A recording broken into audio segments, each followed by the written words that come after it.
స్వామివారి ప్రతిష్ఠ అయ్యి సంవత్సరం పూర్తయింది. కాకపోతే ఈ రోజున నాకైతే చాలా బాధగా ఉంది. మరొక వైపు సంతోషంగా ఉంది. అదేమిటి అనేది ఈ వీడియోలో తెలుసుకుందాం. ముందుకైతే నా వీడియోలో చివరి వరకు చూసి దయచేసి లైక్ చేయండి. మీరు లైక్ చేయడం వల్ల ఈ వీడియోలు మరికొందరికి వెళ్తాయి కాబట్టి దయచేసి లైక్ చేయవలసిందిగా కోరుకుంటూ ఉన్నాను. అయితే మనం చూసేది ఏంటంటే గనక మనం సాంప్రదాయం ప్రకారం మన తెలుగు క్యాలెండర్ ప్రకారం ఎలా చూస్తామంటే కనుక తిథులు వారీగా మనం చూస్తూ ఉంటాం.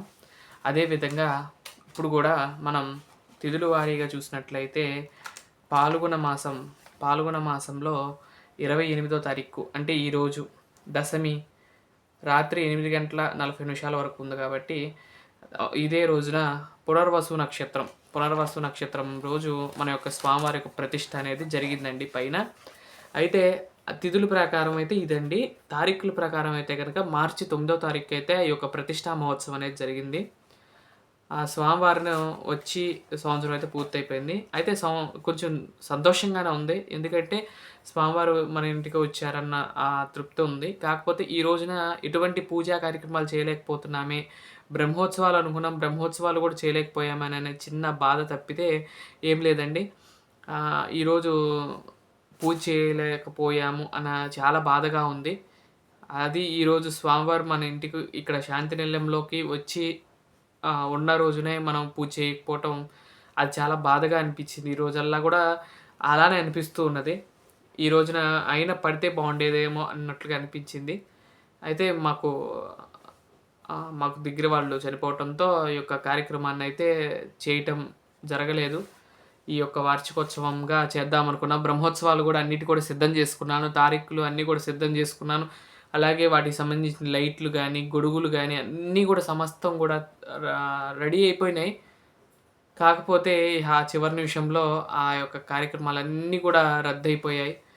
అదొక చాలా బాధగా అనిపించింది. ఆ కార్యక్రమం కూడా జరిగితే అందరూ చూస్తే బాగుండేదన్నట్లుగా అనిపించింది. స్వామివారి యొక్క బ్రహ్మోత్సవాలు మొన్నే కదా అమ్మవారి బ్రహ్మోత్సవాలైనయి. ఇప్పుడు స్వామివారి యొక్క బ్రహ్మోత్సవాలన్నా చేద్దామనుకున్నాను. కానీ మనదేం లేదండి. స్వామివారి యొక్క చేతిలోనే ఉంటుంది అంతా కూడా. ఆయన ఎలా చేయించుకోవాలో అలా చేయించుకుంటారనేది నేను బలంగా నమ్ముతూ ఉంటాను. అదేవిధంగా స్వామివారు చేయించుకుంటారు. ఇలానే అయితే ప్రస్తుతానికైతే ఈరోజైతే ఎటువంటి కార్యక్రమాలైతే చేయలేదండి. శాంతి నిలయంలో పూజా కార్యక్రమాలు కూడా చెప్తున్నా కదండి. పడకపోవటం వల్ల ఇంకా చేయలేకపోయాను. అప్పుడే స్వామివారిని నేను అంతకుముందు కూడా అనుకుంటూ ఉండేవాడిని. ఎప్పుడు కడతామా అని ఆలోచించుకుంటూ ఉండేవాడిని. ఇలా కట్టుకోవాలని. కానీ అది తొందరగా అలా కలగా జరిగిపోయిందండి. ఒక నెల రోజుల్లో మొత్తం ఆ రూమ్ అంతా కూడా కట్టేయటం, స్వామివారిని ప్రతిష్ఠ చేయడం అంతా కూడా జరిగిపోయింది. అదే అనిపించింది. అప్పుడు నేను అంతకుముందు ఎప్పటి నుండో అనుకున్నాను కట్టుకోవాలని. కానీ ఆ సమయం వచ్చి ఇలా వెళ్ళిపోయినట్లుగా అనిపిస్తుంది. అలాగే అప్పుడే సంవత్సరం పూర్తయిపోయిందా, అప్పుడే స్వామివారి యొక్క ఆలయం ఆ పైన కట్టి సంవత్సరం పూర్తయిపోయిందానే అప్పుడే అయిపోయిందా అన్నట్లుగా అనిపిస్తూ ఉన్నది నాకు కూడా. అలాగే మీరు కూడా చూసిన వాళ్ళు అప్పుడే సంవత్సరం కూడా పూర్తయిపోయిందా అని మీరు కూడా ఆశ్చర్యపోతారేమో. ఎందుకంటే ఆ రోజులు అలా వచ్చేస్తుంది. అలాగే మనకు తారీఖుల ప్రకారం అయితే ఇంకా మార్చేనండి. మార్చి 9వ తారీఖు అంటే ఇంకెన్ని రోజులు ఉంది, 9 రోజులు ఉందేమో అంతే కార్యక్రమం అనేది. అలా ఇవాళ చేద్దాం అనుకున్నాము. చెప్పాం కదండి.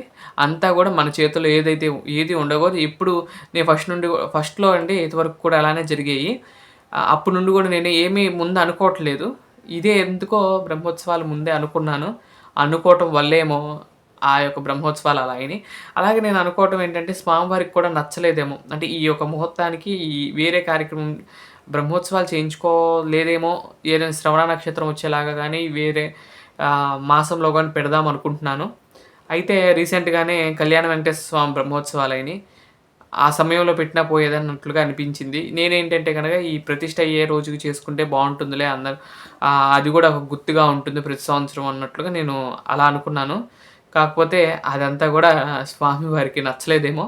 అందుకని మరొక తారీఖుని ఎప్పుడు డిసైడ్ చేస్తారు స్వామి. డిసైడ్ చేసి ఆ తారీఖున బ్రహ్మోత్సవాలు అయితే చేయడానికైతే అంతా కూడా సిద్ధమవుతుంది.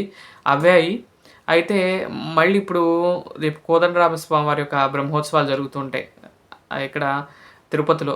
అలానే మన శాంతినిలయంలో కూడా స్వామివారి యొక్క విగ్రహాలు తెచ్చుకున్నాను.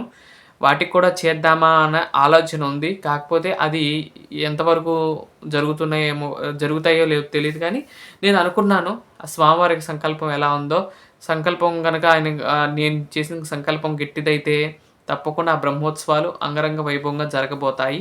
అలాగే భద్రాద్రి రామయ్య కళ్యాణం కూడా జరగబోతుంది మన శాంతినిలయంలో. ప్రతి సంవత్సరం కూడా చూసారు. పోయిన సంవత్సరం చాలా చాలా చాలా చాలా అద్భుతంగా జరిగిందండి కళ్యాణం. కని విని ఎరుగని కళ్యాణం అంటారు చూడండి, అలా జరిగిందండి కళ్యాణం పోయిన సంవత్సరం. ఈ సంవత్సరం స్వామి ఎలా జరిపించుకుంటారో ఎక్సైట్‌మెంట్‌గా ఉంది. ఎలా చేయించుకుంటారో అనేది కూడా. అంటే మనమేనండి చేసేది. కానీ మనకంటే స్వామివారి యొక్క అనుగ్రహం ఉంటే తొందరగా ఆ పనులు తొందరగా అవుతాయి అనేది నేను నమ్ముతూ ఉంటాను. అలా ఈ రోజున అనిపించింది. అయితే అవి కూడా మీకు త్వరలోనే అందిస్తాను. ఇంతవరకు కూడా మీకు అందించలేనిది కారణం ఏ రోజైతే నేను అనౌన్స్ చేద్దాం అనుకున్నానో ఆ రోజే ఇది అవింతో నేనైతే ఆపేసాను. మళ్ళీ ఒకటి మేము అమ్మవారికి అలంకారం చేయడానికి వెళ్ళా కదండీ! అలంకారం చేస్తానో చేయలేనేమో అని అనుకున్నాను. కానీ అమ్మవారు ఆ యొక్క అలంకారం చేయించుకొని ఆ రోజు చెప్పడం మర్చిపోయానండి. ఆ రోజు అమ్మవారి యొక్క అలంకరణ చేసిన తర్వాత ఆ రోజు అక్కడ భోజనాలైతే కార్యక్రమం అయితే జరిగింది. కార్యక్రమాల్లో అక్కడ నా పేరు అనౌన్స్ చేయటం చాలా ఆనందాన్ని కలిగించిందండి ఆ రోజు. అంతకు ముందు సంవత్సరం మామూలుగా వెళ్ళి అలంకారం చేయకుండానే వచ్చేసాను. కానీ అలంకారం చేయించుకొని నా పేరును అక్కడ మైక్‌లో చెప్తుంటే అదొక హ్యాపీనెస్ అండి. ఊర్లో అందరూ కూడా నా పేరు విని చాలా సంతోషించారు. ఇంట్లో వాళ్ళు గాని అందరూ గూడా ఇలా ఈ పలానా అబ్బాయి ఈ యొక్క అమ్మవారి యొక్క అలంకారం చేశాడని చెప్పి అనౌన్స్ చేస్తే అసలు ఆ గౌరవమే వేరండి. ఆ ఆనందమే వేరు. అలాంటి ఆనందాన్ని, అనుభూతిని అమ్మవారు నాకు కల్పించారు. అయితే ఆదివారం నాడు కూడా అలంకారం అట్లనే అట్టిపెట్టమన్నారు. ఎందుకంటే అంత బావుందండి అలంకారం. అమ్మవారి అలంకారం నాకే కాదు వాళ్ళకి కూడా తీయబుద్ధి కాలేదు. అందుకని అట్టిపెట్టమన్నారు. ఆదివారం దాకా ఉంది. సాయంత్రము నేను అనుకున్నాను రేపు పొద్దున్నే వెళ్లి అభిషేకం చేసుకొని అమ్మవారికి అలంకారం తీద్దాం అనుకుని, ఆ రోజు నైటే వారు కాలం చేశారు. ఆ తర్వాత నేను ఇంకా వెళ్ళలేదు. అప్పటి నుండి కూడా నా పూజా కార్యక్రమాలైతే చేయట్లేదు ఇంట్లో. మరి పూజా కార్యక్రమాలు చేయకపోతే మీకు మరి స్వామివారి ప్రసాదం ఎలా పెడుతున్నారు? మరి విగ్రహాలుంటే నిత్య నివేదన పెట్టాలి కదా! అని అనుకోవచ్చు. అది మరొక వీడియోలో మీకు చెప్తాను. నేనెలా చేస్తాననేది నాకు తెలిసినంత వరకు మాత్రమే నేను చెప్తాను. నేను అనుకున్నది మీకు చెప్తాను. నేను మరొక వీడియో దాని గురించి సెపరేట్‌గా వీడియో పెడతానండి. ఇదండి ఈరోజు వీడియో. మరొక మంచి వీడియోతో రేపటి వీడియోలో కలుస్తాను. అంతవరకు సెలవు. నమస్కారం. ఓం నమో వెంకటేశాయ.